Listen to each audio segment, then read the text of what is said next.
ml పైనే పోసాం. First మనం వచ్చేసి దీన్ని చూద్దాం.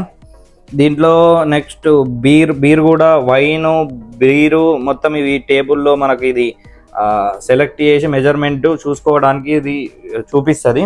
నెక్స్ట్ దీంట్లో వచ్చేసి ఇవి ఐరన్ పిల్స్, ఐరన్ ఉంటుంది దీనికి. పర్టిక్యులర్ వెయిట్ వేసుకొని దీంట్లో పోయడం జరుగుతుంది, ఎందుకంటే మెజర్మెంట్ కరెక్ట్ రావడానికి. మీరు మిల్క్ కూడా చూసి ఉంటారు, సేమ్ ఇలా ఉంటుంది, కాకపోతే దాని డెన్సిటీ వేరు ఉంటుంది. డెన్సిటీని బట్టే ఇది చూపిస్తుంది. ఫ్రెండ్స్ ఒకసారి ట్రై చేద్దాం.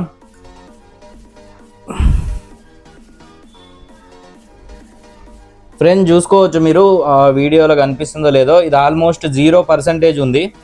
మీకు చూపిస్తాను క్లియర్గా. ఇట్ సైడ్ చూడండి మీరు, క్లియర్గా 0% 0 చూపిస్తుంది. లాస్ట్ వరకు ఇది 0 చూపిస్తుంది.